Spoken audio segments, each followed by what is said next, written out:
At the time, I did immense research, moved forward with it. And therein lies the concept of how the anti-gang legislation came about. Nothing has changed. In fact, when I did that research in that period, when just before it was drafted and approved in this country, if I asked him here, if you can do research and see how that anti-gang legislation is used in North America in comparison to what we have here, it is chalk and cheese. What we have is a very soft system to deal with gang activity and making it illegal. In certain cities in North America, if persons are previously charged, you cannot even converge on the street with fellow gang members. You cannot be seen in pairs. You cannot make contact with them. You cannot make calls with them. You cannot text messages with them. Certain places and streets are out of bounds. Certain bars and other places of business also out of bounds. That is how draconian, for want of a better word, it is. But it was done for a specific purpose, because in many cities in North America, they started understanding that gang activity was the catalyst towards major crime, not just murders, but rape, kidnapping, money laundering, and so forth. So there were very harsh measures used in North America, and it is still there and still ongoing because they saw the importance of it. So when we come here, the one thing that we have a situation here is that every single decision made, we are always concerned about to infringe on the rights of citizens. But if everyone has their democratic right to say and do what they want, it is going to affect the democratic rights of other citizens, which also includes the loss of life, which is your most fundamental right. And that is the reason why laws are made, why laws are drafted. So as much as we have to make sure that laws will not be drafted that can infringe on your rights for no reason, this is a reason. The Trinidad and Tobago Police Service, we strongly see the importance of this type of legislation. And as I said, in comparison to how these laws are, when I first looked at it, if we did anything even remotely close to what is done in North America, it can play a very big part towards reducing, if not eliminating, gang activity and gang warfare in Trinidad and Tobago. But as I said, the type of laws that they have in North America to deal with anti-gang legislation, it is chalk and cheese in comparison to soft measures that would be discussed in Parliament. And even these soft measures, it seems that there are questions and people are trying to ascertain the relevance of if it should be done. The fact of the matter is that before gangs came into this country, the homicide rate was less than 100. With the introduction of gang and gang warfare, it has gone 5 times that. And the gang activity has played a very big part, not just of one gang member killing another, but there are also byproducts of gang activity that have also been responsible for the loss of many lives.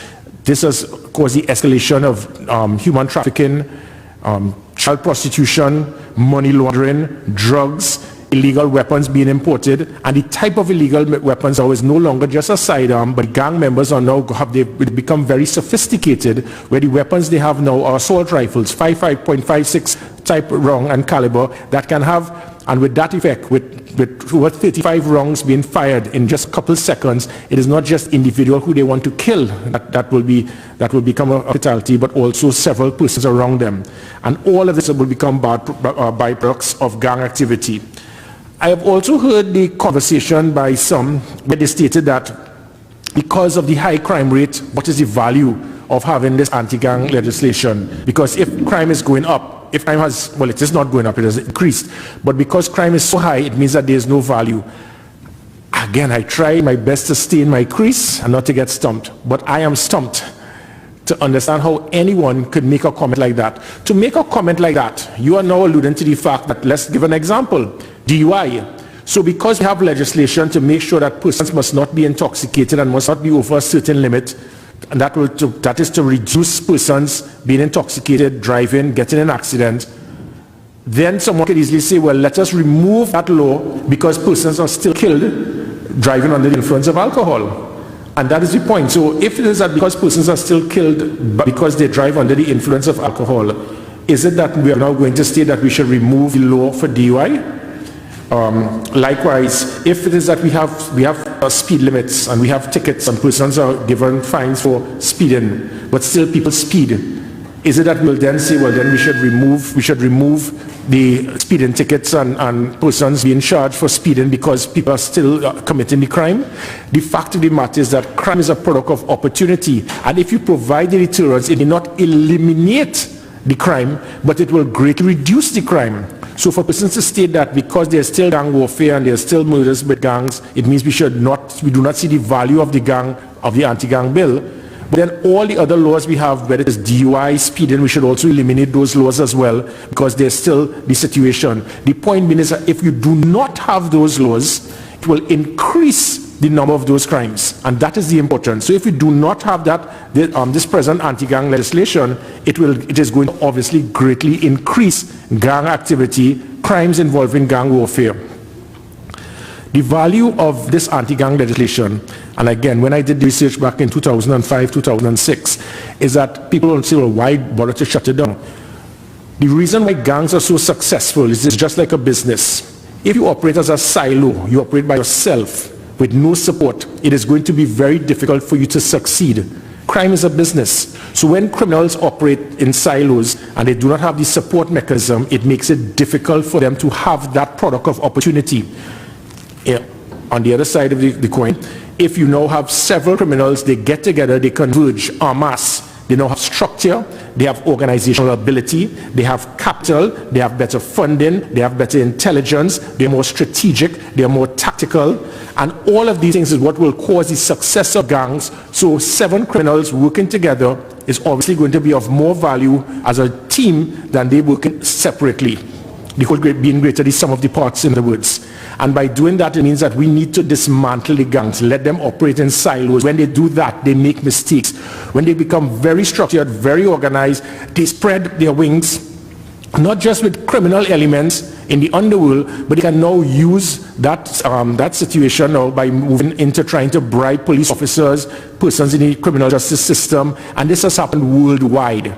And that's why I can open my eyes and be honest. And that is why we need to dismantle gangs, because the gangs have a very good structure. If it is that, let's look at the other side. Everything we do must look 2-3 steps ahead. If we do not have this anti-gang legislation to shut down in Parliament on Friday, a gang leader cannot do a full-page advertisement in a newspaper to invite persons to join a gang, because now it is no longer illegal. So it means that you can have an advertisement and ask people to come and join and be a member of my gang. And where would we reach after this? So it is very important that we put a system to prevent this from happening. We always look at numbers. My point being is that in this type of legislation, the importance is not so much the number of persons who have been arrested. The fact of, by us doing this, it has made it very difficult for gangs to continue to operate without, because of this type of legislation. So it is not, we do not just use the number of persons arrested and charged to see the value of it. This legislation has proven to be very effective by the law enforcement agencies to peg back criminal elements, make life difficult for them to operate as an organized criminal structure. If it is, we do want to look at the numbers. For 6 years ago, from 2013, I was just using from when I was in another place, 2013, just about 6 years ago, there have been 88 persons who have been charged under this type of legislation. Let us do the maths. You're looking at about 14 to 15 persons every year. Break it down even more. Every month, at least one person has been arrested for gang activity. You might say that is not much, but if one gang member can be instrumental in killing 6 or 7 persons, do the maths and multiply that 6 or 7 by 88 and see what you get.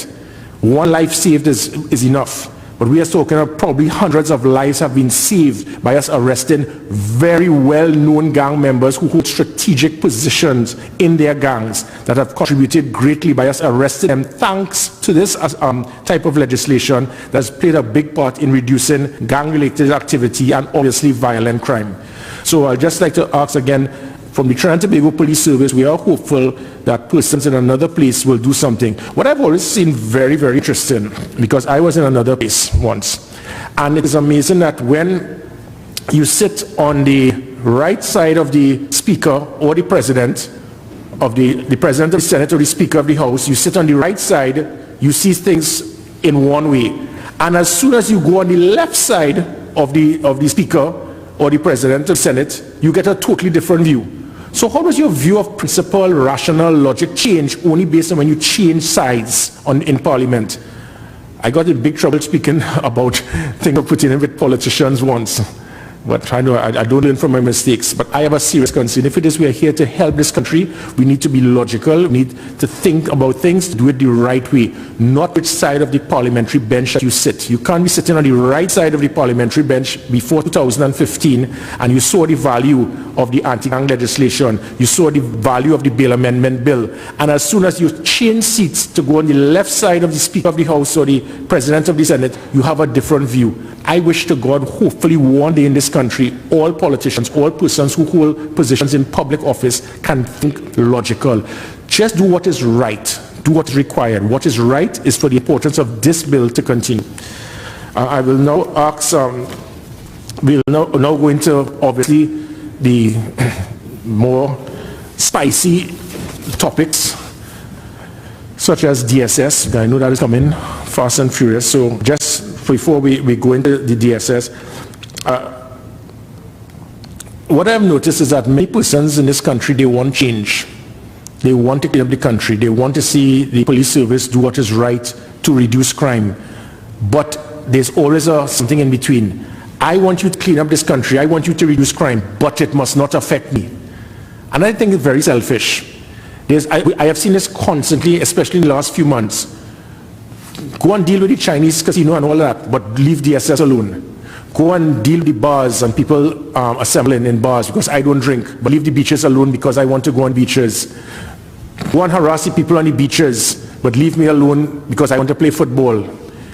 Leave the footballers alone, but go the bartenders will be saying the same thing. So anytime it affects me, if I like to drink and socialize by the bar, the police should leave us alone and do something else. If I love to go by the beach, leave us alone because I want to go by the beach. Go and deal with DSS. You deal with DSS people, they have a problem.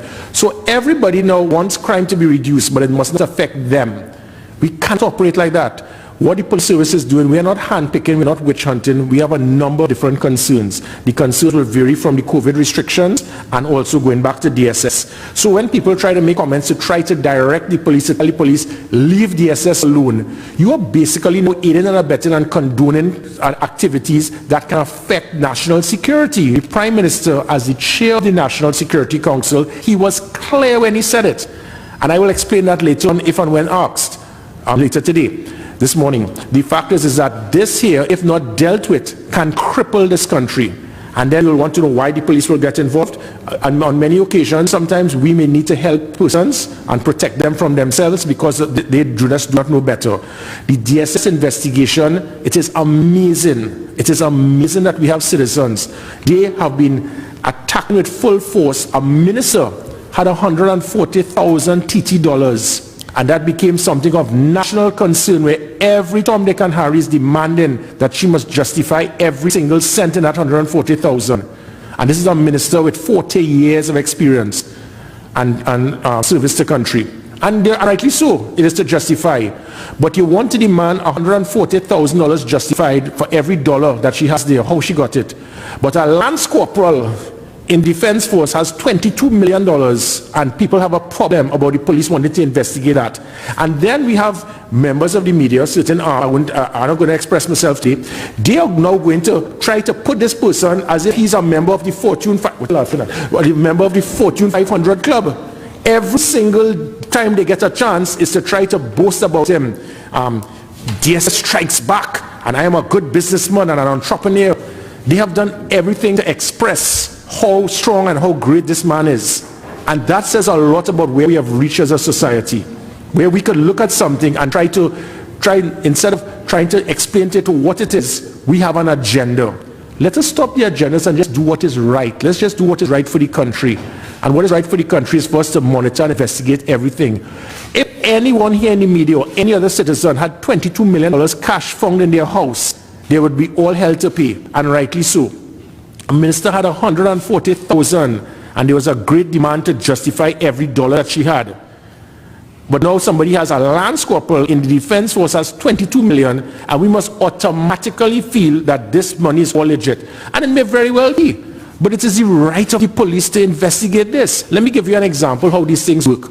On many occasions, such schemes, and scheme being the operative word, these schemes like this have been used in other places around the world as a front for money laundering, for drugs, where criminal elements, so if if I am, well, I'm not use, if Jacob is somebody else. If anybody is a criminal or gang member and he has $500,000 in cash and he wants to have that put into his bank, he could easily say that is his susu hand. So the person now can send through him and he gets a cut. And this criminal who has used hundreds of thousands of dollars that he has from drug transaction, human trafficking or whatever, he has now used a system of known as a pyramid scheme as a front to launder that money to now put into a bank account that he can now use to purchase things more sophisticated and get the value of what he has received because of crime. That is how important this is. And I'm not saying about this, but I am saying that if somebody has $22 million, the police by all right must investigate. And anyone who is questioning that, you need to question your ethics, your character, and how your parents brought you up. Because somebody has 22 million, you are saying the police must not investigate it because we must automatically believe that every dollar in that 22 million came from, was it lying out poor people? We do not know. We suppose half of that, let's use another example of another scheme. We must always take it that every time we find money now is because of poor people. Is the poor people going to be the excuse as a cover for something that could be wrong? It can't be. So as I said, when criminals, they have used such schemes, they have set up such schemes all over the world, and they've used it as a front to wash money from illegal means. And then they use that now to be able to take part in other types of activity. So for the persons who have a concern, and I challenge you to tell me that you know that every single cent of that 22 million has been legit.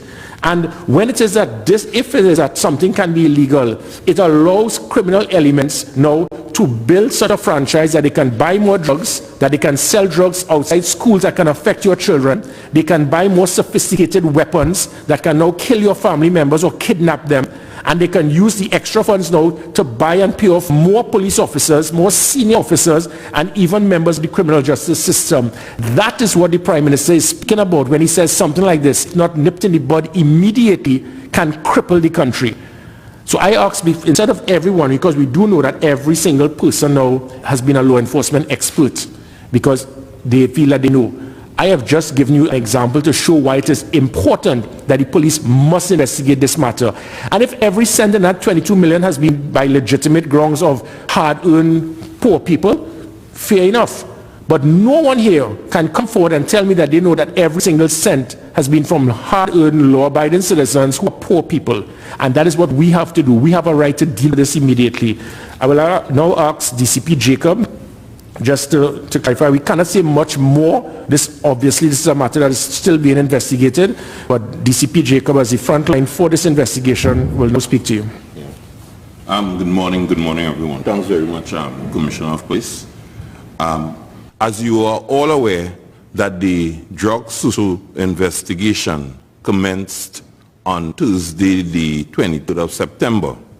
The investigative team consists of officers from the Professional Standards Bureau of the Trinidad and Tobago Police Service and our Financial Investigative Branch of the Trinidad and Tobago Police Service. This team is in fact supported by 2 investigators from the Barbados Police Force and also an officer from the United Kingdom. They arrived in Trinidad and Tobago in mid-September, and they are supporting us in this investigation.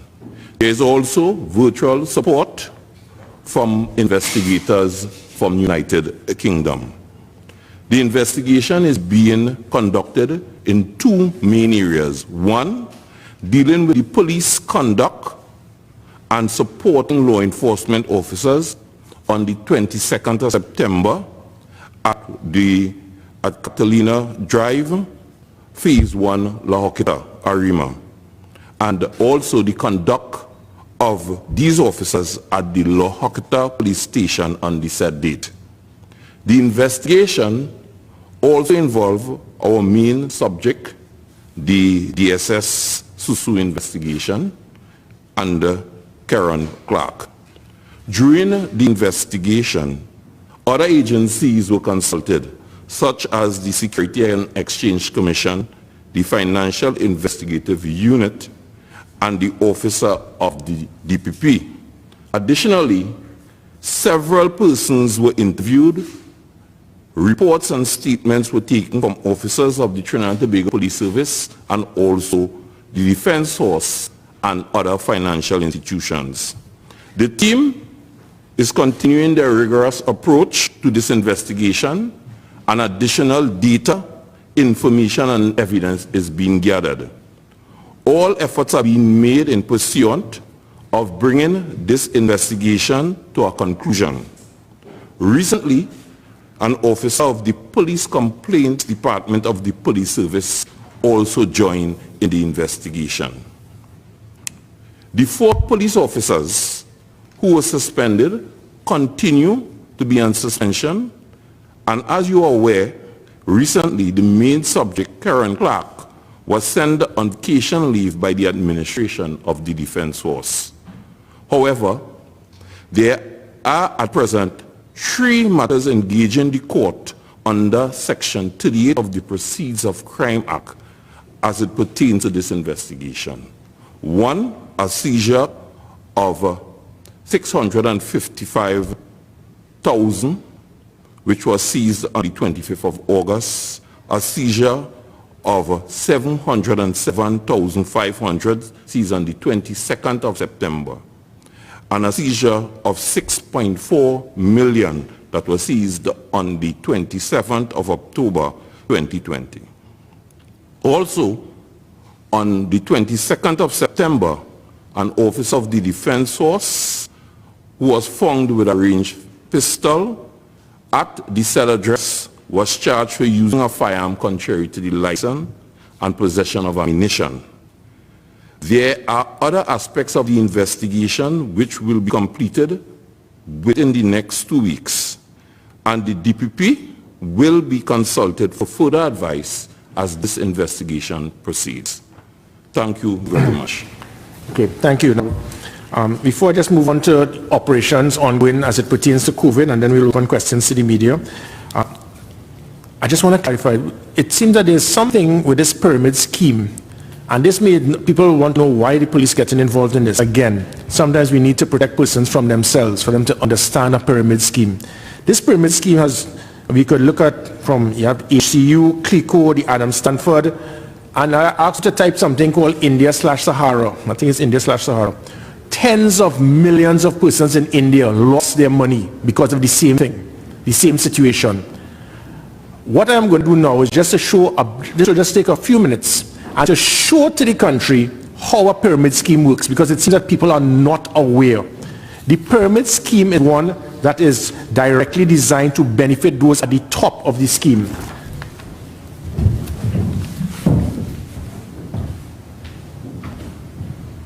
As you see here, that members at the bottom, they will lose their investment, while the top pocket will benefit. Eventually, the new members in pyramid schemes, they come and run, and they leave, and when they run out, the entire scheme will collapse. The scheme is designed to benefit top management alone. And again, let's look here. This here is it as clear as it is possible. Yeah, no. That one will work. Take a look at this.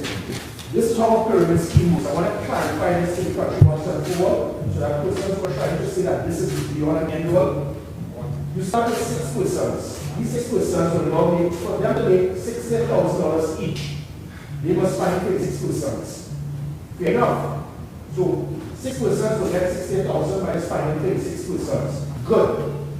36 persons, for them to benefit now, they need to get $368,000 spent per arm. 60,000 each. For them to do that now, they need to find 216 people. Good. You then move on now to when you get now to level 4. Level 4 is the important level I want to show to us right now. Level 4, for 1,296 persons to benefit. That means you need to find $12,960,000 for each of them to get the 5 times the amount. So for these 1,296 to get their 6 times their whatever, you're looking at 12 million. This is where we are right now in Trinidad and Tobago as it pertains to this top pyramid scheme. because these people now need to find 7,776 persons for them to all benefit to get their 5 times the amount. When this happens, this is when it will start to collapse. So the people who are benefiting here are those on social media who are speaking the most, because they have seen that if it is I give $10,000, $10,000, $10,000, $10,000, I will get my 60,000. But for you to get $10,000, when you deposit 10,000, you get 60,000. It means 6 other poor people, families, are going to lose $10,000. And that is the point. And that comes from down here. Because when these individuals now, when these 7,700 can't get 46,000 people, these people are going to lose their money. All of these will lose their money. And then it goes down. This year, when it reaches this level, this is more than the world population. This is more than the population of the United States. The pyramid scheme will collapse eventually. And then when it will collapse, these people here would have benefited from the money from those below. So if you reach here and they get their 60,000, 46,000 people are going to have lost $10,000 each for these 7,000 people to benefit. That is how a pyramid scheme works. So people who are ignorant that continue to try to speak praises of a pyramid scheme, it is because of your ignorance in maths, in accounting, and understanding business. A business does not work by you just feeling like you put 10,000 and I get 60,000. It shows greed, it shows stupidity, that persons in a country believe that if I get 10,000, I put 10,000 and I get 60,000, the police is stopping me from doing that. The police is preventing that from 5 other families now having to suffer because of your greed, that you figured life is so easy that if I put $10,000, I will get 60. But if we have reached here now, that is where we would have seized the 22 million. So it has reached this portion. Anytime it gets past here, 46,000 citizens would have lost $10,000 each to benefit these persons. And guess what happens? This is where the police will now get in. Because guess what these 46,000 people will now do when they've lost their $10,000? Who do you think they'll come to? The police service to report fraud. Because now they would have deposited $10,000 in the hope that they will get 60,000, but they can't find this amount. And then they would have all lost their money because of the greed of these here who benefited, who are those who are fighting the cause because they know the benefits that they get. So I just want to clarify this once for all. The pyramid scheme benefits the first 4 levels or 5 levels. This has happened 2 or 3 times in this country, and it cracks right here. It cracks between level 4 and level 6. Here's where it will collapse. So the people who are benefiting now have been all of these 4 layers. When you look at 22 million, divide that by 10,000. If my math's correct, that's 2,200 persons have deposited 10,000. So they're benefiting and they're hoping. But they need to get 46,000. And when you don't get the 46,000, that is where it is 46,000 will then lose. So I hope this will clarify this once and for all as it pertains to the pyramid scheme by drugs, Susu, using a pyramid scheme.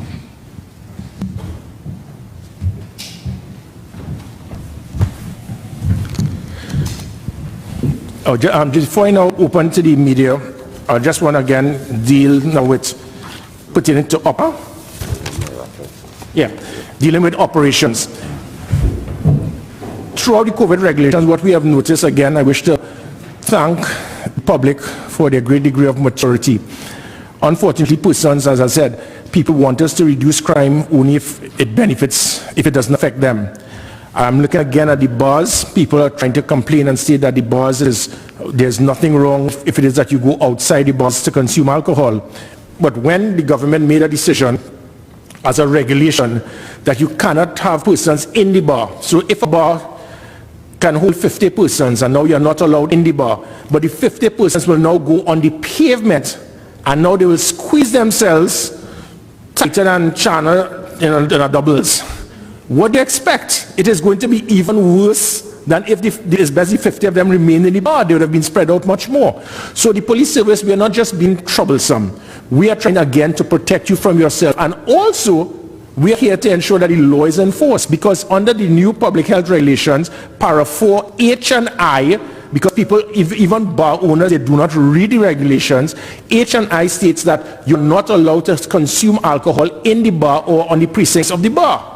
So people are not reading, and they're going on social media, making all their comments, because social media has always been an avenue for persons to give a view without any knowledge of the subject matter, because they have a voice. And their voice is not based on logic, it is not based on fact, it is not based on regulations. So we're here to clarify and ask persons, we are here to enforce the law, not to justify or to explain. If there's a law, we have to ensure that it is enforced. And that is what we are doing as it pertains to the bars, as it pertains even to beaches. And people need to decide which side of the fence you're on. So if you want to continue to attack and condemn the police service for doing our job to try to protect persons from making sure that their lives can be saved, well, you know which side of the fence you're on. We went to the beaches on Sundays, and again, persons were upset. Persons were actually upset because the police were out there trying to ensure that regulations would be enforced. We have seen it in certain places in North America and Europe when beaches were opened and it became a free-for-all. There was a spike in persons being found positive. What I did notice when I went to Maracas on Sunday, I really wasn't sure if it was Maracas or Caracas, because it seemed that there were more persons that I had to speak Spanish to, and when I kept telling them no mas, they kept asking me what this has to do with Roberto Duran against Sugar Ray Leonard, and I said no, not no mas, no mask.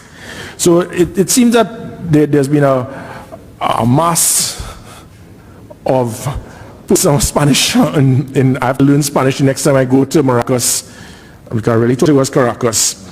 And going back to that, which was very interesting, is that I could see a member of parliament in another country trying to discredit our country based on our policing techniques, which is very interesting, because that member of parliament, I don't know if you ever saw video footage of her military, how they treat their own citizens in their own country, but you want to speak about Trinidad and Tobago Police Service, how we deal with citizens from Venezuela, which not understanding the fact that these persons were breaking the law, they were being arrested, and they tried to resist arrest.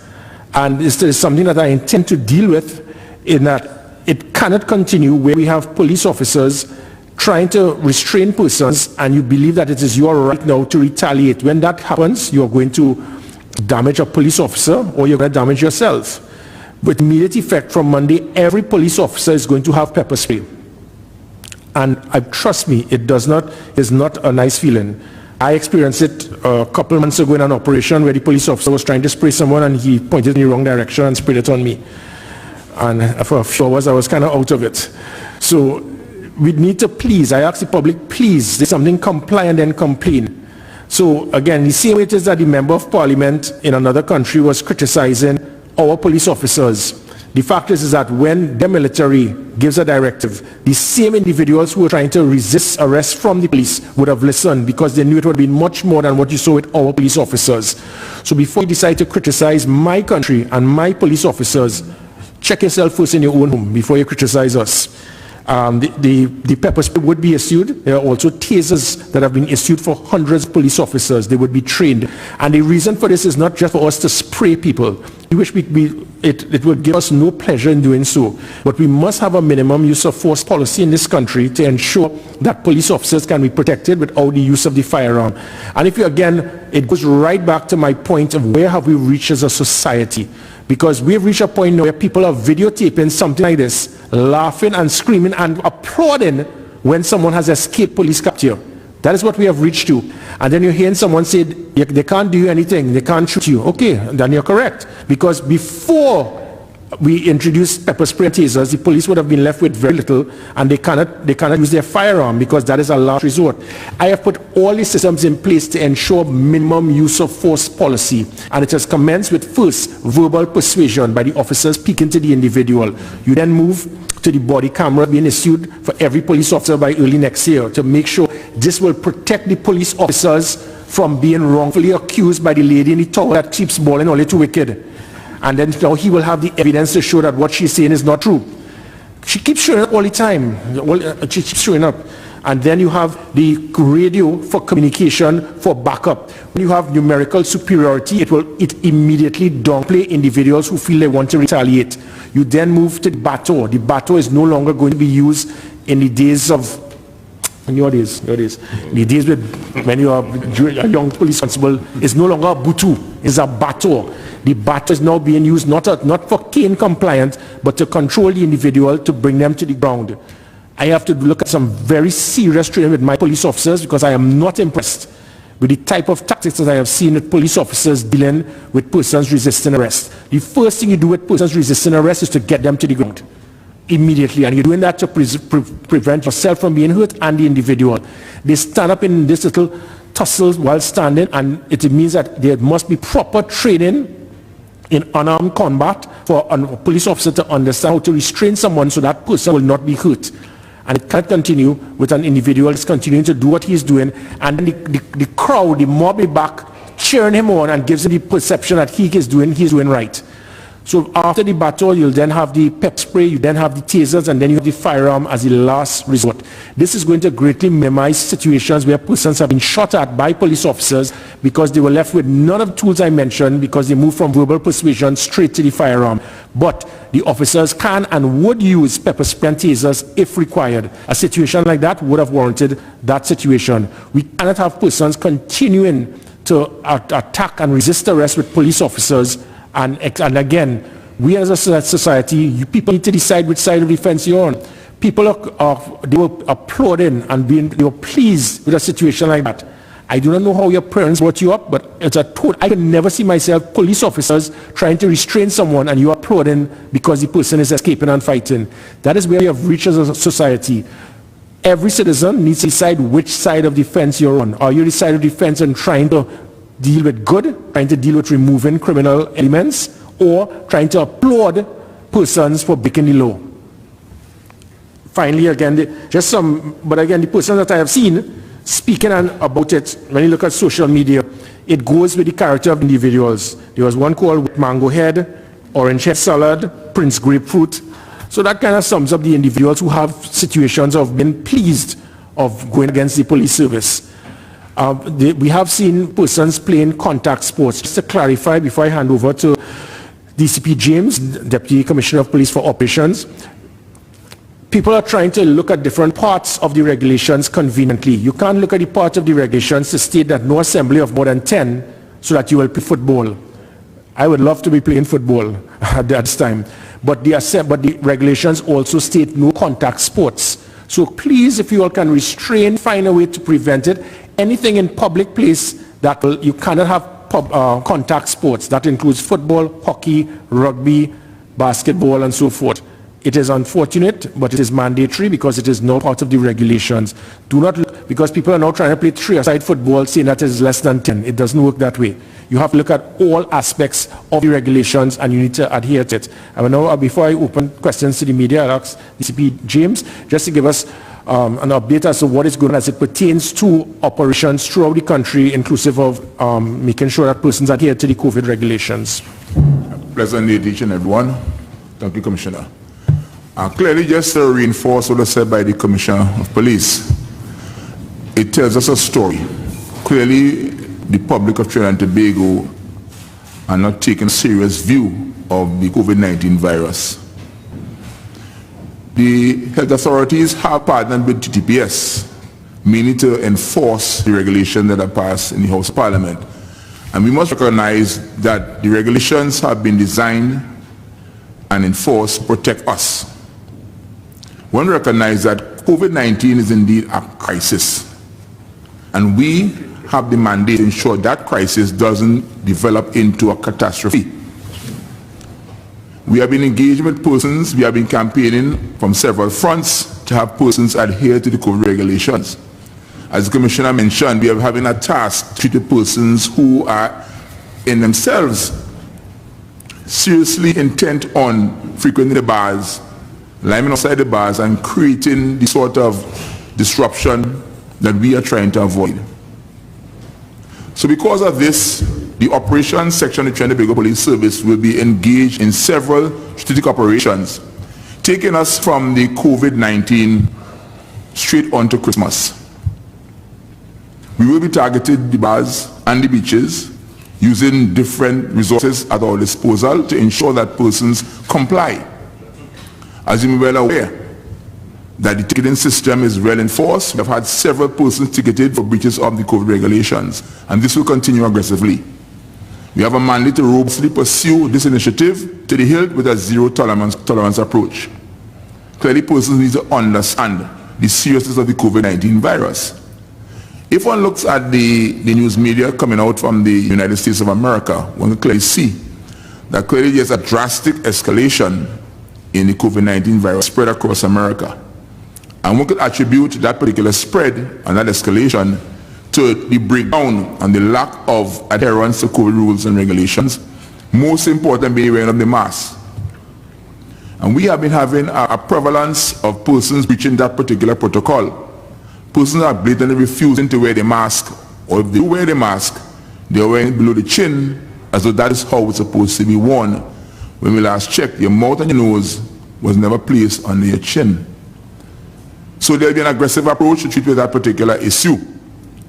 And we can asking persons to adhere to regulations for their own good of their brother man, their family members, friends, and other persons of this national society.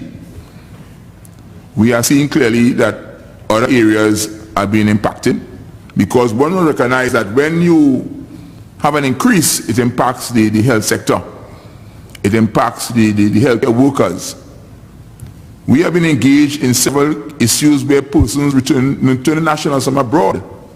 We are engaged in escorting these persons to the set of facilities, and we have to monitor these facilities. So that's also stretching the resources of the Ttps to a further extent.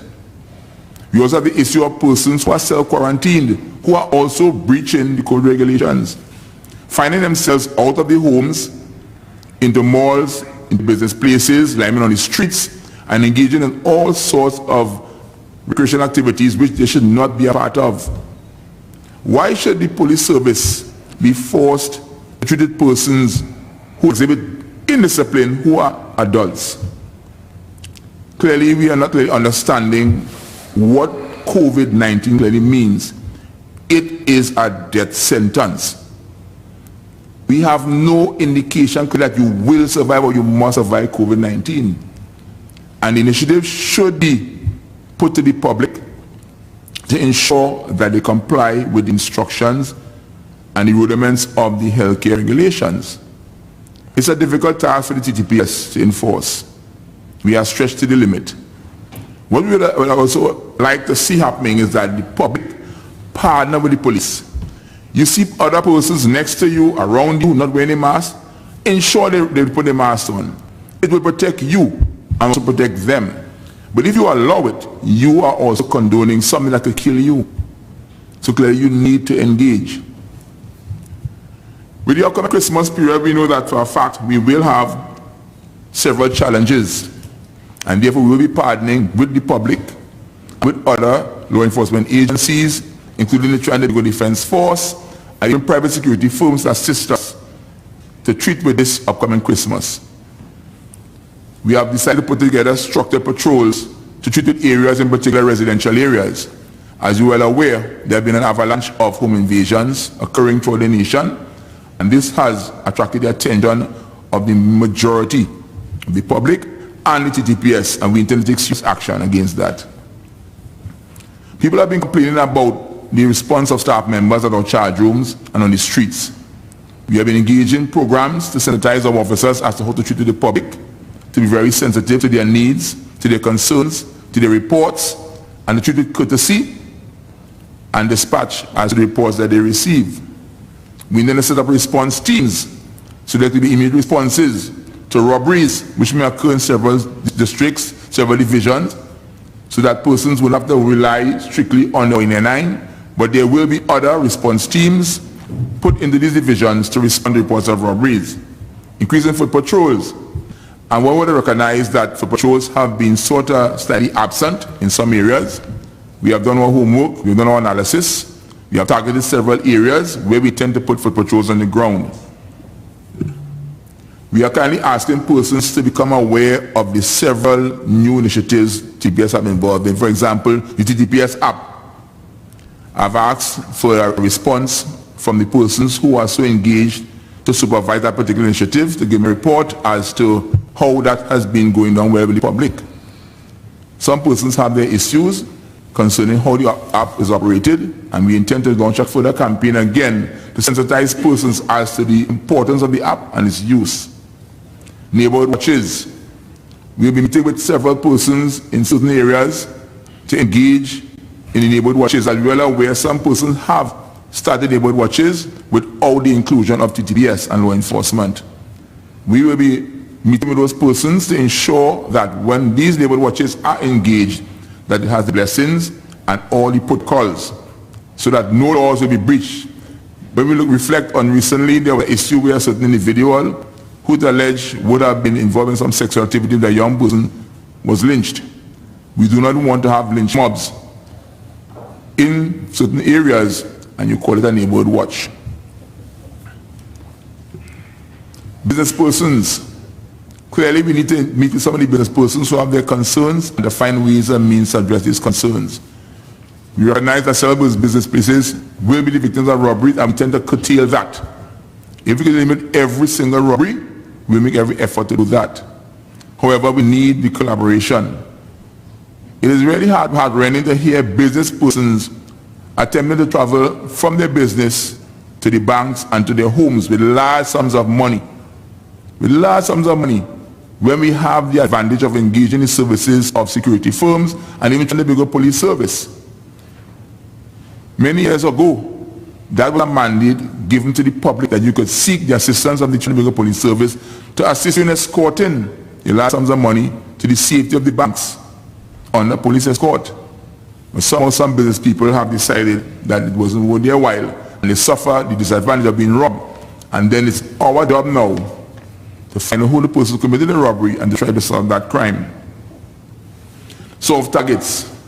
We intend to look at all the soft targets, persons who are clearly the victims that are on the target of the would-be perpetrators. To minimize that, we need to sensitize those soft targets to ensure that they engage in the right sort of protection, what we call a hardening of the target, so that they will minimize their risk of being robbed. The elderly in society. We plan to put together a mandate. We will engage our community policing to start seeking out our senior citizens, retired senior citizens, persons who are working in the public sector and the private sector, to engage those persons and let them be aware that we will be in touch with them, we communicate with them on a daily basis or weekly basis, so that we have some sort of communication. Recent surveys have shown that some of these persons have been abandoned even by their very families, and we need to have that sort of interaction. And it must not only be Ttps alone, because I always say that law enforcement and engaging in any sort of crime reduction initiative is not a spectator sport. It requires persons to be involved. It requires the public to be involved. It requires you, the media, to also be involved in this particular initiative. And that's why we're asking all partners, all stakeholders, to partner with us in this foregoing initiative. Recently, we celebrated the Diwali celebration. And here again, we saw a young child was injured with fireworks. Over the years, several campaigns have been held instructing persons who engage in the discharge of fireworks at their homes or wherever of the safety precautions, and they need to have certain safety measures in place to ensure no one is injured. Yet here it is, we have a young child injured because of fireworks. So we are launching a campaign also in each station district to do their own research and to do their patrols to locate persons who will be harboring en masse, who don't have the requisite license to store. Because these are explosives, fireworks are explosives. We have history of fireworks setting houses afire and causing injury to other persons, to animals, to elderly persons, citizens who cannot tolerate the noise. So clearly there's a lot of work which will be ongoing. Traffic branch will be engaged in our exercise, our initiative. So there will be several roadblocks, and we call it targeted strategic roadblocks. The roadblocks will be characteristic of several persons being on board to ensure that every area will be thoroughly checked, in particular vehicles, occupants, and the case may be. We are trying to move away from the ad hoc method of doing roadblocks where a person was just stopped and checked for the particulars.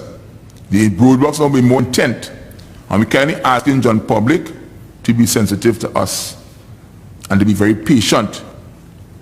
The simple area of us giving you a bit of inconvenience could prevent you from being inconvenience severely down the road. So do not look at the police engaging in a roadblock exercise and do not thorough check as an inconvenience to you. The car behind you might be the car following you to commit a robbery. And because of the police conducting that road check, you, your family, your lives could have been saved. Or the money you have in your possession or whatever worthy possession you have will be saved because of the police conducting intense roadblocks. So clearly the whole initiative is to ensure that the public partner with police, clearly understand we have a mission ahead. The mission requires all persons working together, sharing of information. So many years ago in the US, when there was an avalanche in crime, in particular in New York, there was a mantra: you see something, say something. That should be applied here, especially with the upcoming Christmas period. You see something, say something. You see someone wearing a mask, tell them put on the mask. Several times I've driven across Independence Square, and clearly I have demarked that particular area. The area east of Cipriani Circle all the way to the cathedral. Traverse that particular area anytime at night from, let's say, 5:30 after hours. Most of the persons in that area who congregate are in breach of the code regulations. So you have not put in place measures to issue tickets to every single individual in that area who's found not wearing a mask. We need to take this COVID measure seriously. There is no way, no how we can escape it. COVID is here with us. And if we don't adhere to the regulations, we could end up like countries abroad, where the COVID virus now is under control. We are thankful that our medical system isn't taxed and overwhelmed at this present time and can still accommodate. Almost every day, we have returning residents by 100 plus every single day coming in through our airport, and we have to escort those persons and ensure they are safely taken to wherever they go through the quarantine issues, to spend the days to ensure that they are checked by doctors before they are allowed to move on into the public, go to their homes. Those are things that a lot of members of the public are unaware of. We sit to patrol the beaches, as the commissioner said, and that's not a one-on, one-off. Every single day, we have a mandate to ensure that we have some sort of law enforcement coverage at our beaches, at our rivers, where people tend to frequent. And we still have to ensure that we have persons within the rural areas to provide the safety cover for our shoppers, for business owners, and still ensure there's coverage in the residential areas where persons leave their homes unattended. Taxi stands where persons drop on points. We have to ensure that those areas are properly covered. The PA's drivers, we have engaged persons to monitor PA's drivers to get certain information so that we can fully aware. So if a report is made, we have to go looking, our data will reflect who is the owner, who the driver of that particular vehicle wants to get the information. So there are a lot of efforts being made, and as time progresses on, we will continue to modernize and to increase and improve our product, that is our law enforcement. So again, I want to sincerely ask that the members of the public appreciate our initiative, our drive, cooperate with us. Our attempt to regain that public confidence is an ongoing issue, and we intend to pursue it to the hilt. So we kindly ask that you continue to share with us, partner with us, buy in to what we have to sell, so that we can have a better country, a safer country, Trinidad and Tobago, as time goes by. Thank you very much. Okay, thanks. Just before the questions, we'd like to just go quickly to the Officer of the Week. On October 29th, civilian Marcus Ash was on his way to Port Spain. The vehicle in which he was traveling ended up behind a police motorcyclist in the Chaguanas area. The individual became highly annoyed because he knew that the driver would stay well below the speed limit, and he, Ash, was already late. To make matters worse, the highway was already congested with so many vehicles. Then came that moment when Mr. Ash saw something that he had never seen before. The officer on the motorbike began moving through the lanes and instructed every single heavy T vehicle to move across to the left lane where they're supposed to be and stay there, except if they intended to overtake. As every driver complied, the other two lanes became clearer. This process continued all the way to Beetham Highway. To Ash's surprise, all vehicles were able to maintain the speed limit, and they got to Port of Spain in a very decent time frame. Mr. Ash would like to thank the officer for what he had done that day. Quote, whoever you are, officer, I know it's not an easy job and it can be a thankless journey, but thank you is the least I can do. Blessings. That officer is PC Stephen Clark from Motorcycle Unit of the Highway and Traffic Patrol Arangwes Unit.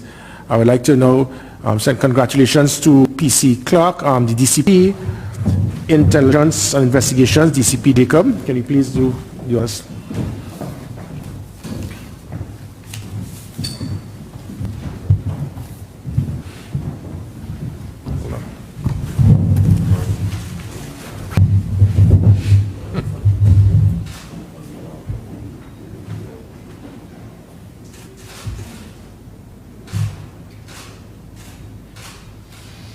Okay, thank you.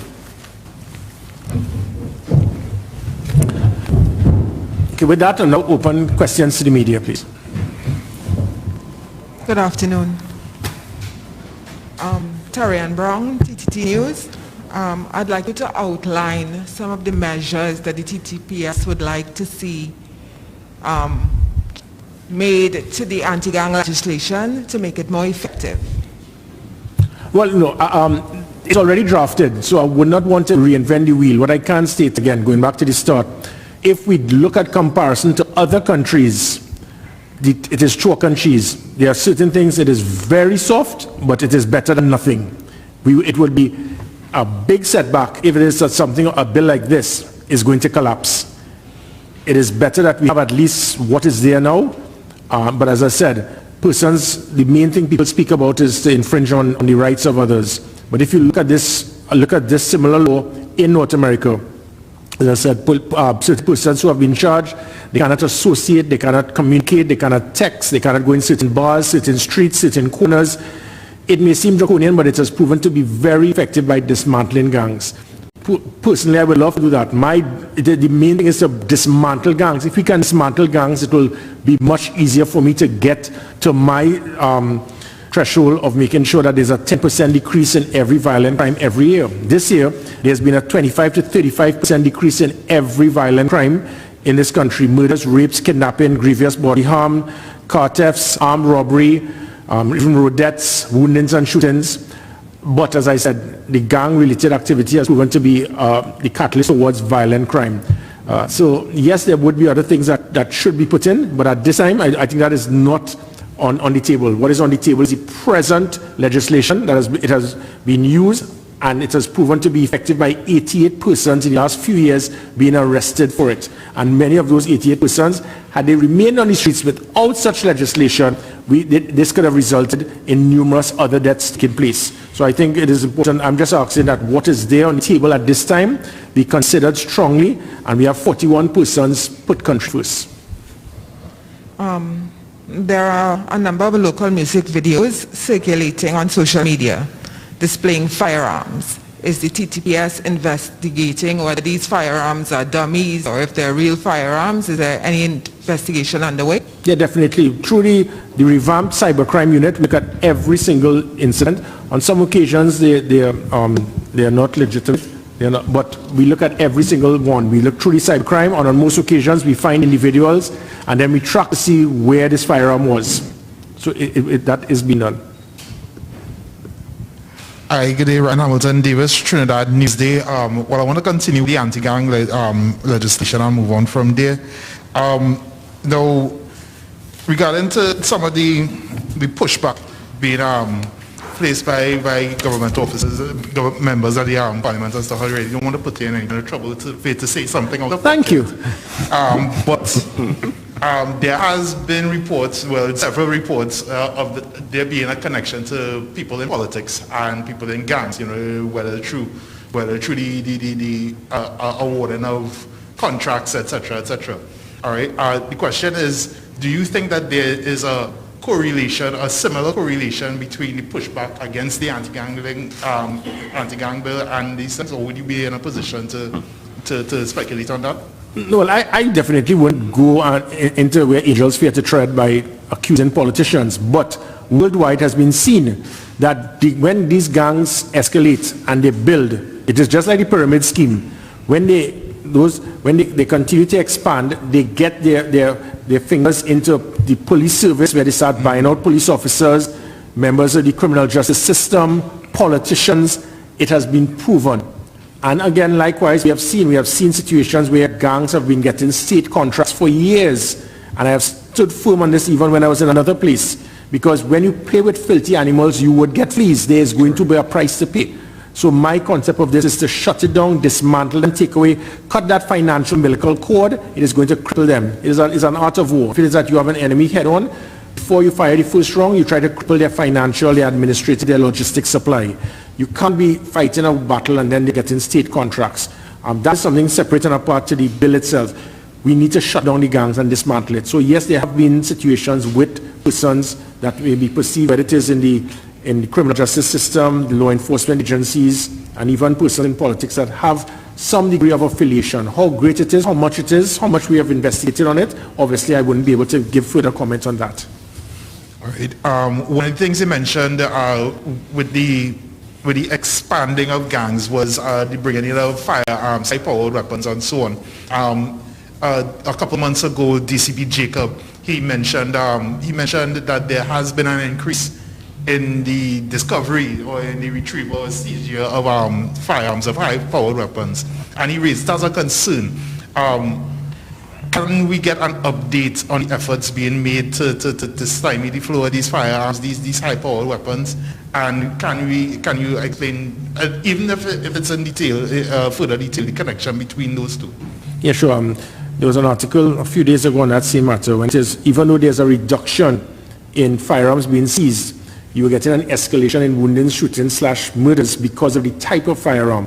And again, it goes right back to the politicians. It is amazing that when you're on the right side of the Speaker of the House, you saw the value of the Bail Amendment Bill with a sidearm.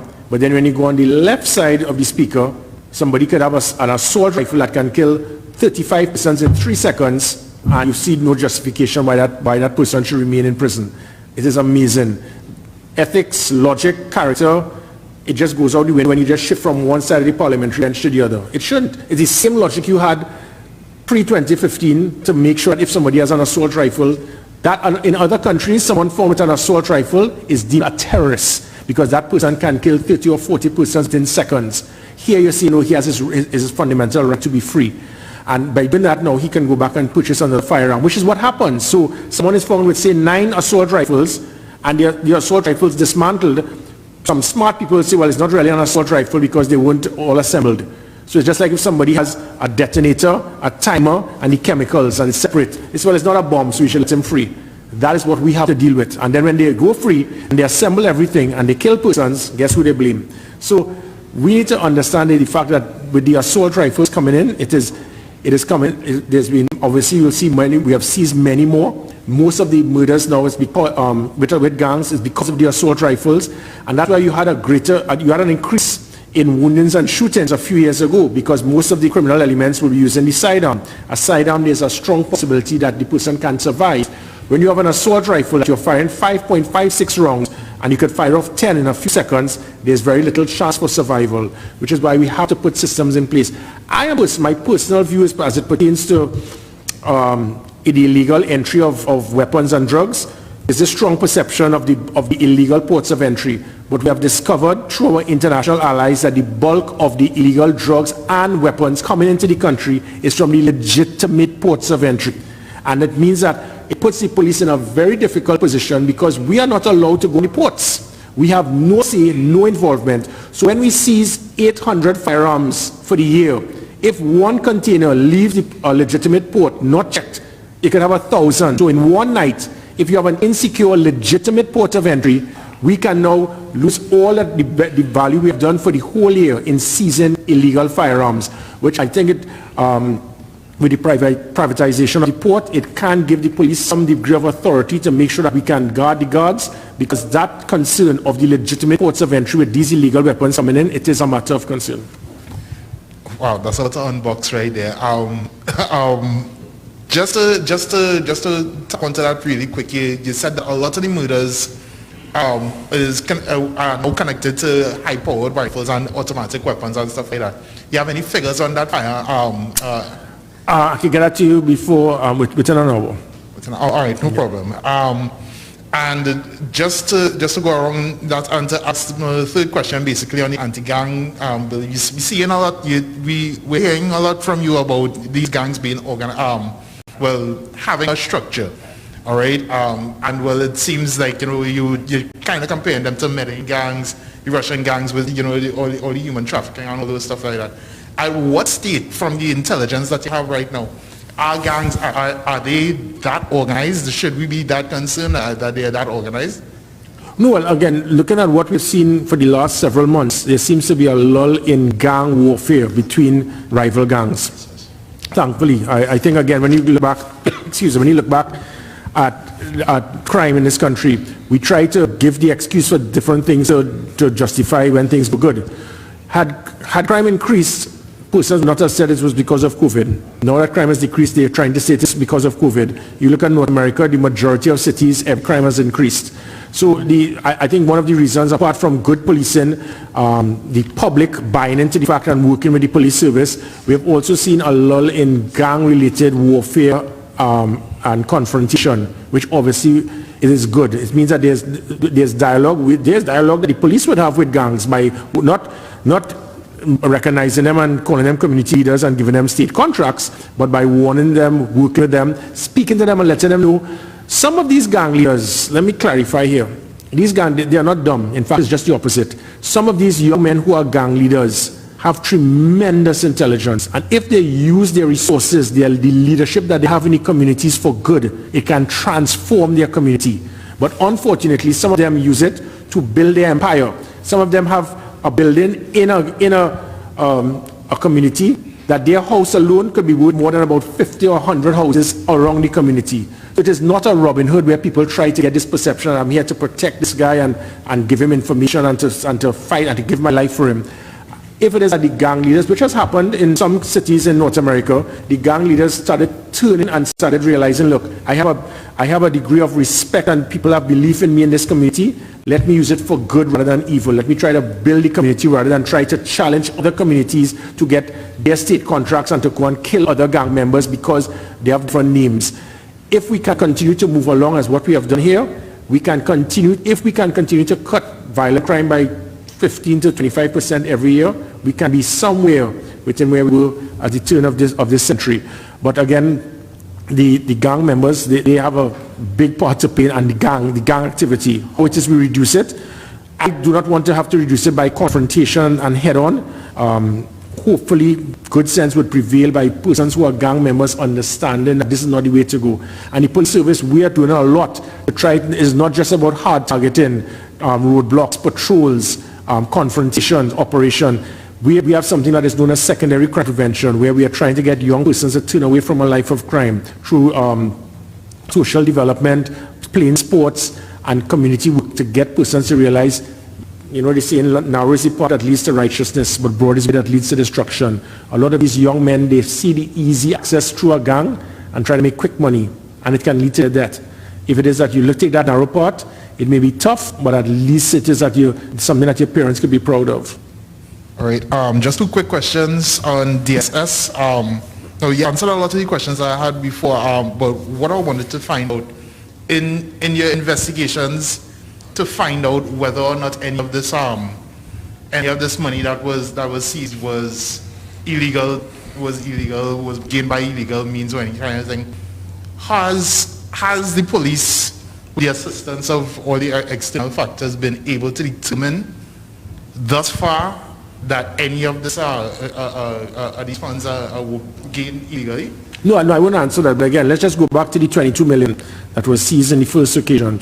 22 million divided by 10,000 each year. So show me a receipt. I need to see 2,200 receipts of persons who actually deposited $10,000. If you don't show me that, and again, if I get any receipts, because what we noticed was very interesting, is that the receipts were like automatic. All the names and how it was written was like a flow.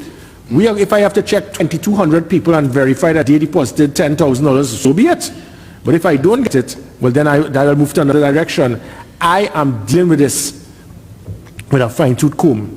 And in local parlance, anybody in this country who's upset of how the police is launching this investigation, they could express themselves all they want to blow the trumpet of DSS. I am not changing. Local parlance who makes laws. We are launching a thorough investigation to make sure that no crime is being committed. All right, and final question, I'll pass it to the striker. The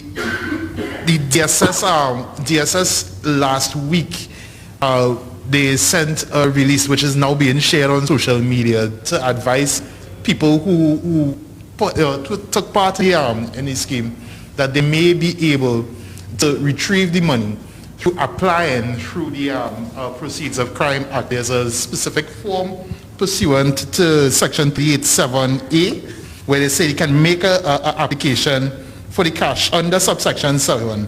And there may be some kind of determination by the judge concerning that. Yeah, I am not going to try to even justify, clarify, or give any relevance to the organizers of drugs, Susu. We have our job to do. Drugs, Susu. He has his. All right. So this in no way affects your investigation? Our investigation is going on just as it is. No one external to this investigation is going to try to influence, compromise, or put pressure on me in any way to alter how this investigation is going. All right. Excellent.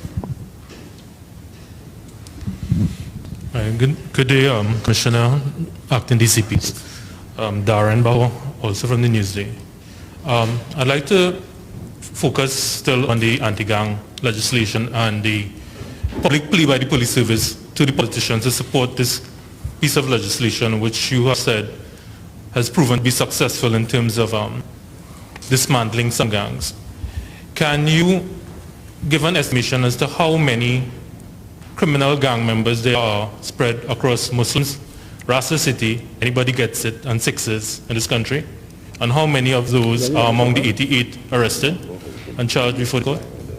No, I think this was given before by a previous minister, but I will try to refrain from going overboard and give numbers. Because remember, when you start giving numbers, everything that we have is intelligence. If it is that, then person will say, well, if you know that there are 5,000 gang members, why don't you arrest them? So it is always based on intelligence. There are also subsets of gang members. If, for example, a politician gives a gang member a major state contract, is he or she seen as a gang member? The persons who, with all the things with live sport, where they were gangs that had massive contracts from live sport. Would you look at all the individuals in live sport? So, I mean, you could spread it. Do you have direct and indirect partners? Do you have silent partners? So we have a comprehensive list, but I think it would be inappropriate for me to look and give you data of possible numbers and so forth. It will just be opening up Pandora's box. What we look at more than anything else would be the big fish, those persons who hold strategic positions of influence in these gangs. They are carefully monitored. We look at what it is they do, how they operate, and we'll continue to act along that line. Yes, we are aware that there are gangs, there are break-offs of gangs now as well, where some of them now break because they feel that they've become too big and they don't want to affiliate with the two major gangs, and that has also caused confrontation, fighting for turf, fighting for state contracts. So we do monitor these things carefully. We have a comprehensive list. Thankfully, because of the reignited National Operation Intelligence and Fusion Center by the Minister of National Security, it has provided a greater degree of communication and collaboration between the different arms of intelligence in national security, inclusive of the SSA, the Defense Force Intelligence Unit, even the prisons have their intelligence unit, and also from the Trinidad and Tobago Police Service, where we have several different intelligence agencies, inclusive of the SIU and the Special Branch. Have you already talked about the big fish? Recently there was the death of a big fish in sea lots arising out of COVID complications. And from what I understand, there's been a shift in power to other gang members who are now fighting for control of turf within the Rasta City gangs. This big fish was facilitated from a number of years by a politician, and even found himself in the president's house.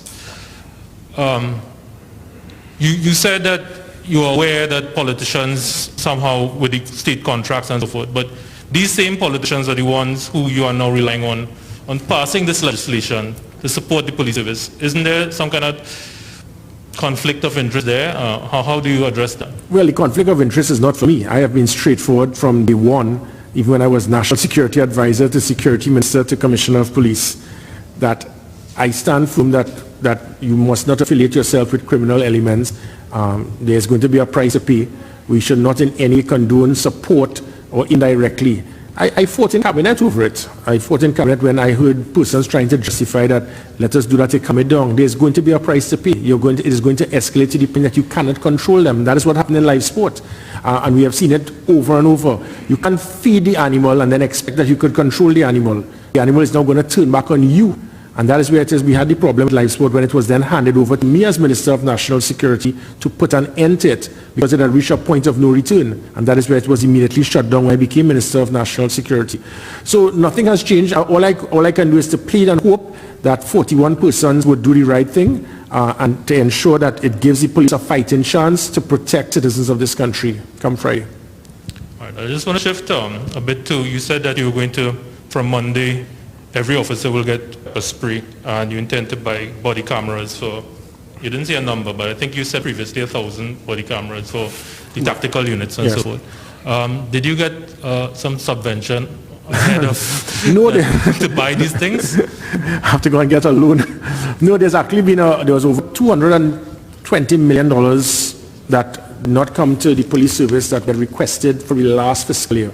And even with we had a budget allocation of over 300 million. So I've actually saved 100 million last year of money that we didn't spend. But 200 million did not come to us. Because of that, we are in debt to over $200 million. It is hurting us. Thankfully, the Minister of Finance has understood the situation because the 200 million we sent in bills and invoices that did not, and it was within the $300 million budget. We did not get it, so all of our suppliers from maintenance of vehicles, electricity, maintenance of buildings, equipment, it has pegged us back. But as I said, if I get $1, I intend to do what I have to do with it, without affecting the operational capability of the police service. So I am speaking to the Minister of Finance and the Minister of National Security. I would find a way. I give the assurance to the public, come Monday, every police officer would have pepper spray. And hopefully in the next month or two, likewise with the body cameras and also with tasers. Not for every police officer, but definitely every officer who goes out on the street, it will become standard operational procedure. You must, when you walk that street, you must turn on your body camera and you must have that taser. I want to touch on a subject that you're very passionate about, police killings. In last month, the Police Complaints Authority would have completed 2 significant investigations and submitted the findings to the Office of the DPP. One of them involves the killing of 5 men in Laventille, which occurred shortly after he took office in 2018. And the other one, which sparked days of protests across Spain and other areas in June 27th, where 3 men were killed by police officers in Mova. Where has the police reached in their investigations?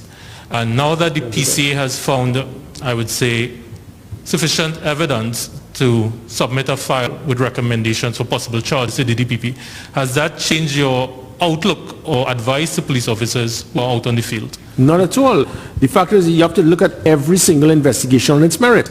Because you also have to look, we look at the number of police officers, of police killings and police shootings, but we have not looked at the fact that every 4 to 5 days a police officer is shot at. If there's been an increase in the number of people who shoot at police officers, obviously there's going to be an increase in the number of police officers who shoot back. Prior to my tour of duty, there was this perception by many police officers that if they're getting shot at, they are. You recall there was a situation in Shogunas, I think, and for about 5 hours, we were something like a part of Jamaica, where shots were firing and police officers did not want to go inside there because, I don't know, whether it is leadership or concern that they would not be defended by their leader. That is not happening on my watch. Anytime anyone feels that they can control a block or alley and feel that they could fire up on, I am going there from the front, real close and personal, and we will deal with any criminal element that feel that they can control any territory and fire at police officers. You shoot at police officers anywhere in the world, they would retaliate. And they would retaliate with making sure that, that the threat is neutralized. And that is what I have given my officers an instruction. And that instruction is straightforward. This is worldwide. When every single person has a firearm user's license, it is to do the same thing. If you shoot at me, I would shoot back. It has absolutely nothing to do with extrajudicial killings or police officers abusing their authority by excessive force. Totally different thing. So that's the point. If there are 1, 2, 3, 5 situations, it is not going to cause me to tell police officers, do not fire back, or do not fire at persons to defend yourself or to defend the lives of others. So you can't look at 1 or 2 situations, and up to now, those situations are not even before the courts. They're not even thoroughly investigated to verify if it is that the police officers abuse their authority or not. So let us not have some kind of anticipate something before it even arrives. But it must not in any way have a police officer second guess the time that he may need to draw his firearm. And I'll give you an example, Darren. Let us, and I will ask you, if it is that you are a police officer and a man is coming up to you, and he's drawing his firearm and he's aiming it at you, I want you to think of how it is you're going to react. What you'll do? Probably run. No, you're a police officer. You're not going to run. You're a police officer. Well, if I'm armed, too late, Darren. If I'm armed, I will respond. Darren, too late, you're dead. It takes 1 second thinking. You sit down there to analyze for about a few seconds what you're going to do. And it takes 1 second for a police officer to make the wrong decision. 1 second. When a man draws a firearm, the media and the public could sit down, sift, analyze all the different things that the officer could and could not have done. The officer who's out there putting his life on the line for every citizen out there, he has 1 second to make that decision. That 1 second of the wrong decision, which can take place. And you know why? Because it just dawned on me that a police officer is human, just like us. But we can all sit back and analyze Mover, analyze Laventil, and sit back and look at all the different things. Because in the court now, this will take several months to ascertain if he did the right thing. But he has 1 second to make that decision. And it has happened worldwide. That is why we have something I would like to invite the media, and I'd love to test you all on it. It's something called a simulation theater. The simulation theater will have an individual will come up to you, and it's a screen, and you have to know when to use your firearm. And I can assure you, all of you all will fail. But because of training. The person will come to you and do this, and then after you fire, he's pulling out his cell phone to call his attorney. Likewise, the officer might hold back and pulls it out, and it is a firearm, and the officer is killed. So it is a 1 second decision the officer has to make. So we can easily sit down and speak PCA and DPP and commissioner and charges and police killings and have these people jumping up and down. But the officers out there, their lives are on the line, and they have 1 second to make that decision if to draw their firearm or not. And that's why sometimes cut us a little bit of slack to understand that they are human out there, and they are under siege by criminal elements. And if people draw firearms, they would fire back. But there are times they may make a mistake. And if they make the mistake, that is the tough job here. They would face the consequences. But let us take it on a case-by-case basis and not draw a blanket on the police service if there are 1 or 2 situations where they did not do it when they went overboard. This is a question for Acting DCP James. Mr. James, you were appointed to lead the tribunal, the investigation against ACP Hackshaw, who is due to leave the service in 13 days' time. Can you give us an update as to what exactly you did and where that matter is reached? And would Mr. Hackshaw sail off into the sunset without facing the full disciplinary process? What I can say at this time is that the file recently came into my possession. I'm in the process of currently doing a total review of the file, a total assessment. It may engage persons who would have been involved in the initial investigation prior to coming in my possession, having discussions with them. So at this stage, this is where it is. I'm not at liberty to volunteer any further information on the investigation, but what I can say is yes, it is in my possession, and I have been engaging with certain persons in furtherance to that investigation. And that's most I can say on it at this time. Good afternoon, Commissioner, DCP James, DCP Jacobs, or Rashid from TV6. Yes. Commissioner, when you were talking about the anti-gang legislation, you mentioned the proliferation of assault rifles. If I may ask, what is the main countries of origin for these types of rifles? North American? Yeah, North American. North American. So, and we have specific places. So we work closely with the DEA, the FBI, other intelligence agencies. In fact, I'm leaving here. I have a meeting at the U.S. Embassy shortly. So we work closely with the U.S. to pinpoint the locations and how it is shipped. And that is where, again, it comes from, not the aircraft, but from shipment. And that's why that goes, the Point Lisas, the King's Wharf, the Queen's Wharf, CARICOM jetty, we need to have a strong input to ensure, because there's no police and there's no involvement. We cannot go anywhere near there. That's like an embassy. We cannot touch there. If it is that we are in hot pursuit and someone runs in there, we'll probably be told that we can't follow. That is how serious it is. So we need to get some degree of involvement, guard the guards. The same way it is that the police, we are monitored by PC and other organizations.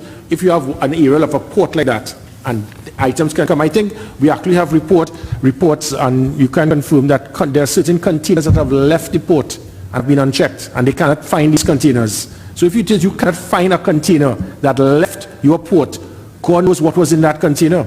And one container can hold over 1,000 assault rifles, where we will see, which will be more than what we seize for the whole year.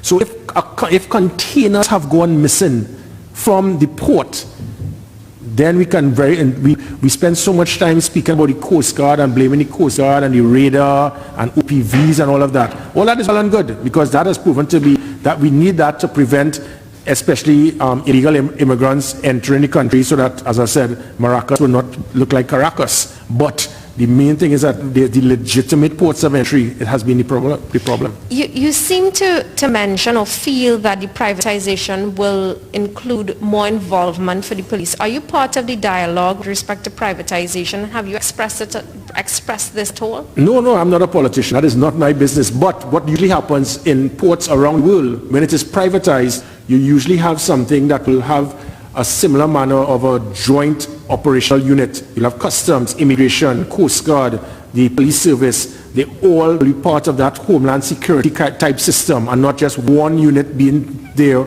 and then you have unions dictating the pace, and the police and the other institutions have no involvement. So usually when you have privatization, I am not here to direct how the government will do this, but hopefully when you have privatization, it takes away the whole that unions select and tell you, anybody who comes in here, I must give you authorization.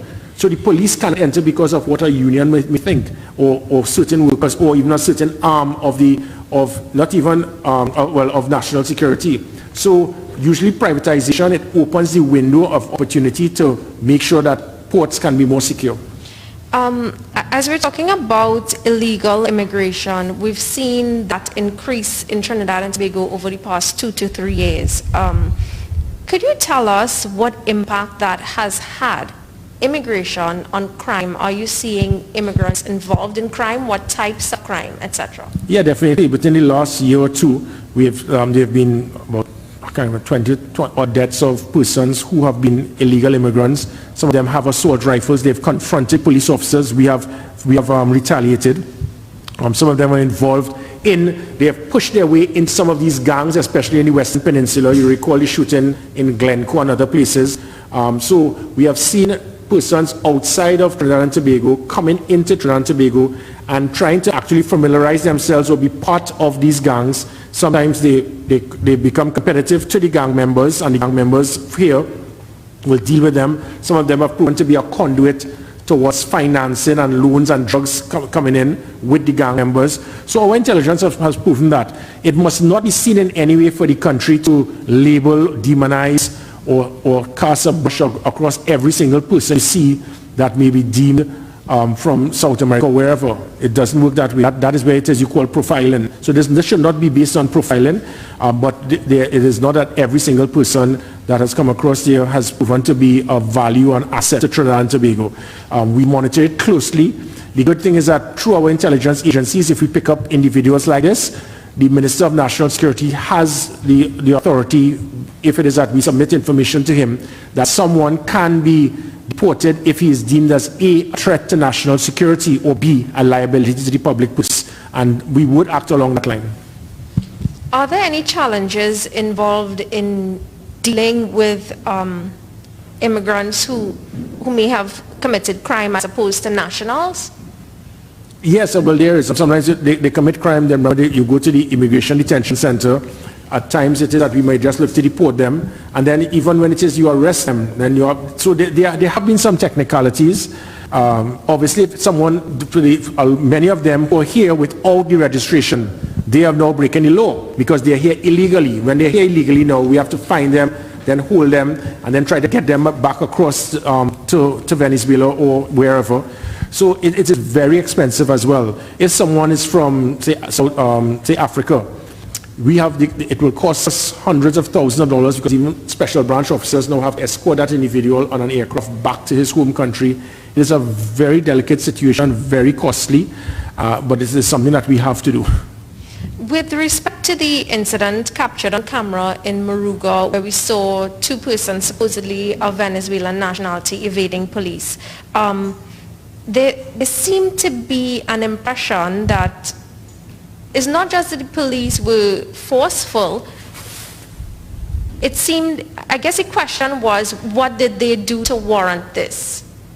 And that's the point. No one knew. But remember, the people with their phones, the people didn't do anything. Leave them alone. Why are you harassing them? So you do not know what the police are arresting you for. The police could very well, these individuals, when police hold someone, it could be information that we had that this person raped a minor. This person is involved in selling drugs in your community. You do not know. So instead of putting on your camera and screaming that the man did nothing wrong, you are not an investigating officer. You do not know. I certainly wouldn't bother to mention at this time because these individuals, we're doing all required to find these individuals. But when it is the police arrest you, if the police hold you based on you littering on the street, you can't use that as an opportunity to slap a police officer. If it is that we are telling you you need to come with us, you come with the police officers. You comply and then complain. If it is that they retaliate, that is where we have this confrontation. I need to do some proper training in unarmed conflict to get all police officers to understand. The first thing you do is to take down the individual, put them to the ground. We did a presentation here recently, and we showed it. Those officers need proper, those three officers didn't get it right. The officers had a right to restrain, put the person down on the ground, and then after, through minimum use force, if they retaliate, that is where the pepper spray would come in. But you can't automatically start stating that the police officers, they had no right to do that because the persons did nothing wrong. No one here knew what these individuals did. So at times it could be something very serious. And if it is, the police arrest someone and there was no reason to, well then we would accept the consequences. But you will comply and listen to the police officer. You're not going to stand up there, confront the police officer because in your perception you did nothing wrong. Because when you do that now, even if you did not do anything wrong, you are not going to be charged for resisting arrest. I ask the public, please go ahead with it.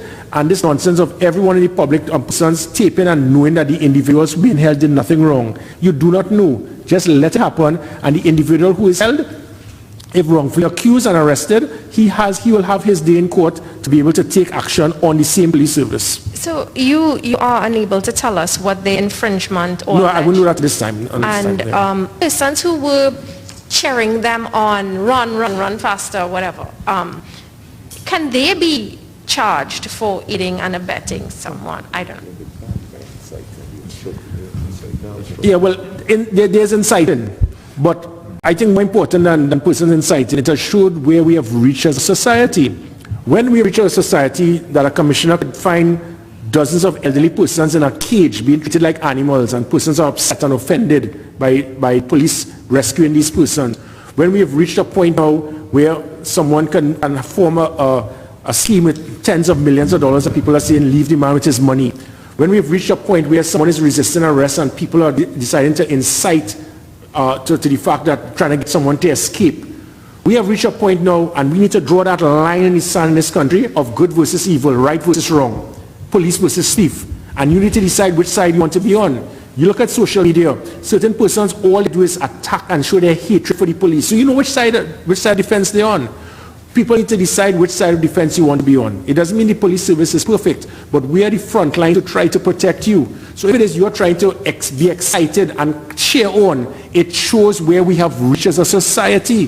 The people who did that, could you really look at your children or your family and feel pleased by what you did? Or unless the family or your children operate in the same manner.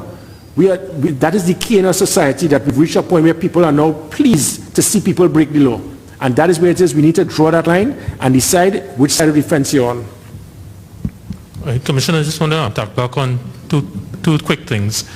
While the focus has been on DSS for some time now in the public domain in the police service, there are several other SUSU's pyramid schemes openly advertising their services to the public.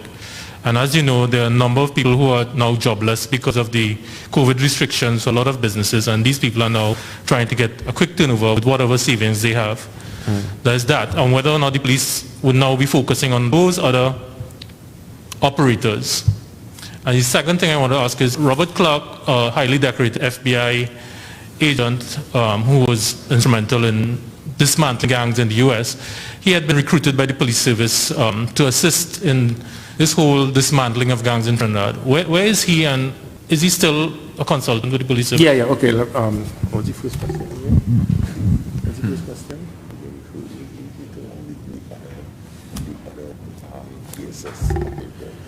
Right. Going back with every single investigation, again, it'll be based on merit. So we've been seeing many advertisements, and we are checking each and every one. There's a difference to a SUSU and a pyramid scheme. This is not a SUSU. A SUSU is, I put $1,000 for 12 months, I will get $12,000 at the end of the year. Put in 10,000 to get 50,000 without putting 50,000 is not a SUSU.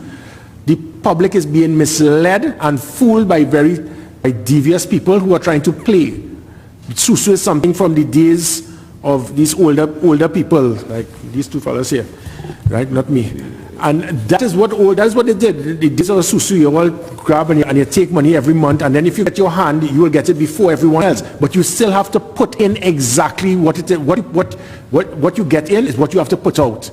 This is not a SUSU. This is a pyramid scheme that is designed, and it is inevitable it would collapse. So people may be promoting a SUSU. That is fine.